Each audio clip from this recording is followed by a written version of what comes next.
ಮಕ್ಕಳೇ, ಪಾಂಡವರು ಉಪಪ್ಲಾವ್ಯದಲ್ಲಿ ಇದ್ದಂತಹ ಸಂದರ್ಭದಲ್ಲಿ ದ್ರುಪದ ಪುರೋಹಿತರಾದಂತಹ ಶತಾನಂದರನ್ನು ಕೌರವರಲ್ಲಿಗೆ ಕಳಿಸುತ್ತಾರೆ ಸಂಧಿಗಾಗಿ. ಕೌರವನು ಹೇಳ್ತಾನೆ, ಧರಣಿಯಂ ಪಾರ್ಥಿವರ್ ಸೋತ ಮೇಲರಿಗಳಂ ಜಯಿಸಿಕೊಂಬುದು ದುರದೊಳು. ಕ್ಷತ್ರಿಯರಾದಂಥವರು ಭೂಮಿಯನ್ನು ಯುದ್ಧದಲ್ಲಿ ಗೆದ್ದಿಯೇ ತೆಗೆದುಕೊಳ್ಳಬೇಕು ಎಂಬಂತಹ ಮಾತನ್ನು ಹೇಳ್ತಾನೆ. ಶತಾನಂದರು ಅದನ್ನು ಬಂದು ಉಪಪ್ಲಾವ್ಯದಲ್ಲಿರುವಂತಹ ಪಾಂಡವರಿಗೆ ತಿಳಿಸ್ತಾರೆ. ನಂತರದಲ್ಲಿ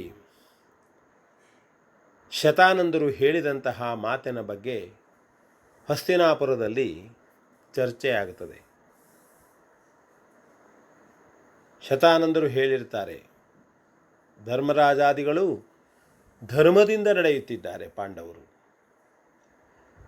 ನಿಮ್ಮ ಕೌರವರು ಧೂರ್ತತನದಿಂದ ನಡೆಯುತ್ತಾ ಇದ್ದಾರೆ, ಅನೀತಿಯಿಂದ ನಡೀತಾ ಇದ್ದಾರೆ.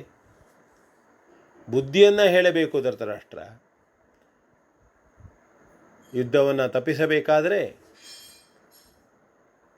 ಕೌರವನನ್ನು ಆ ದಾರಿಯಿಂದ ಹಿಮ್ಮೆಟ್ಟಿಸುವ ಪ್ರಯತ್ನ ಮಾಡತಕ್ಕದ್ದು, ಕಾರ್ಯ ಮಾಡತಕ್ಕದ್ದು ನಿನ್ನ ಕರ್ತವ್ಯ ಎಂಬುದಾಗಿ ಹೇಳಿಬಿಡ್ತಾರೆ. ಆಗ ಧೃತರಾಷ್ಟ್ರ ವಿದುರನನ್ನು ಕರೆದು ಹೇಳ್ತಾರೆ, ವಿದುರ, ಏನನ್ನು ಮಾಡೋಣ? ನನ್ನ ಮಕ್ಕಳು ಈ ರೀತಿ ಮಾಡ್ತಾ ಇದ್ದಾರೆ, ಯುದ್ಧ ಆಗಬಾರದು. ಹಾಗಾಗಿ ಈ ವಿಷಯದಲ್ಲಿ ಮಾತನಾಡಿ ಧರ್ಮದಂತೆ ನಡೆದುಕೊಳ್ಳುತ್ತಿರುವಂತಹ ಪಾಂಡವರಲ್ಲಿಗೆ ನಾವು ನಮ್ಮ ಸಂಜಯ ಮಂತ್ರಿಯನ್ನು ಕಳಿಸಬೇಕು ಎಂಬುದಾಗಿ ಹೇಳಿದಾಗ ವಿದುರನು ಒಪ್ಪಿಕೊಳ್ಳುತ್ತಾನೆ. ಕೌರವಾದಿಗಳನ್ನು ಒಪ್ಪಿಸಲಾಗುತ್ತದೆ. ಅಲ್ಲಿ ಕರ್ಣಾದಿಗಳು, ಶಕುನಿ ಮುಂತಾದವರು ವಿರೋಧಿಸುತ್ತಾರೆ. ಇಲ್ಲ, ಯುದ್ಧವನ್ನೇ ಮಾಡಬೇಕು, ಯಾತಕ್ಕಾಗಿ ಹೋಗಬೇಕು ಪಾಂಡವರಲ್ಲಿ? ಆದರೂ ಸಹಿತ ವಿದುರಾದಿಗಳು ಒಪ್ಪಿಸಿ ಸಂಜಯನನ್ನು ಪಾಂಡವರಲ್ಲಿಗೆ ಕಳಿಸ್ತಾರೆ. ಸಂಜಯನು ಹೋದಾಗ ಧರ್ಮರಾಜನು ಅತ್ಯಂತ ಸಂತೋಷದಿಂದ ಸಂಜಯನನ್ನು ಗೌರವಿಸ್ತಾನೆ. ಸಂಜಯನ ಮಂತ್ರಿಗಳು ಎಂಬ ದೃಷ್ಟಿಯಿಂದ ಧರ್ಮರಾಜನ ಬುದ್ಧಿಯೇ ಹಾಗೆ. ಅವನು ಯಾರನ್ನೂ ದ್ವೇಷಿಸುವವನಲ್ಲ, ಗೌರವಿಸುತ್ತಾನೆ. ಹಿರಿಯರನ್ನು ಗೌರವಿಸುವ ಭಾವನೆ, ಪೂಜ್ಯ ಭಾವನೆ.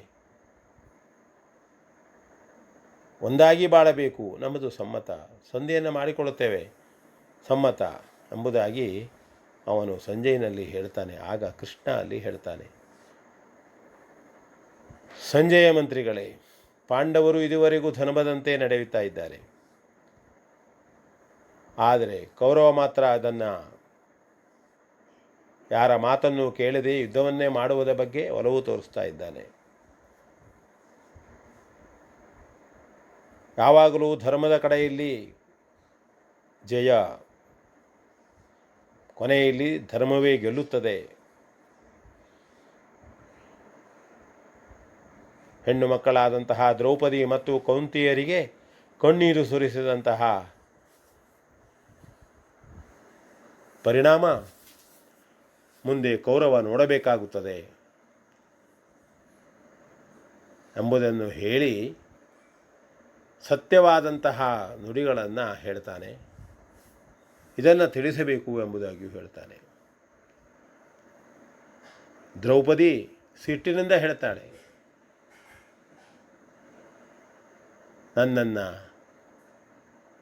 ಸಭೆಯಲ್ಲಿ ಸೀರೆಯನ್ನು ಸೆಳೆದು ಅವಮಾನ ಮಾಡಿದಂತಹ ಭೀಮಸೇನಾದಿಗಳು ಸುಕ್ಷೇಮವಾಗಿದ್ದಾರೆಯೇ? ಭೀಮಸೇನ ಕೇಳ್ತಾನೆ, ಕೌರವನ ತೊಡೆ ಬಲಿಷ್ಠವಾಗಿಯೇ ಬೆಳೆದಿದೆಯೇ? ಹೀಗೆ ಅಣಕು ಮಾತನ್ನು ಕೂಡ ಸಂಜಯನು ಕೇಳುವಾಗ ಹೇಳ್ತಾನೆ, ತಾನು ಪಾಂಡವರ ಅಲ್ಲಿಗೆ ಬಂದಂಥದ್ದು ಕೌರವನ ಪ್ರತಿನಿಧಿಯಾಗಿ ಹೊರತು ಸಂಜಯನಾಗಿ ಅಲ್ಲ. ಇದೆಲ್ಲ ವಿಷಯವನ್ನು ನಾನು ಮನಗಂಡಿದ್ದೇನೆ ಎಂದು ಹೇಳಿದಾಗ ಕೊನೆಯಲ್ಲಿ ಪಾಂಡವರು ಸಂಜಯನಿಗೆ ಹೇಳ್ತಾರೆ. ಧರ್ಮರಾಜ ಹೇಳ್ತಾನೆ, ಸಂಜಯ ಮಂತ್ರಿಗಳೇ, ನೀವು ಹೇಳಿದಂತಹ ಮಾತುಗಳನ್ನು ನಾವು ಕೇಳಿದ್ದೇವೆ. ಶ್ರೀಕೃಷ್ಣ ಪರಮಾತ್ಮ ನಮ್ಮೆಲ್ಲರನ್ನ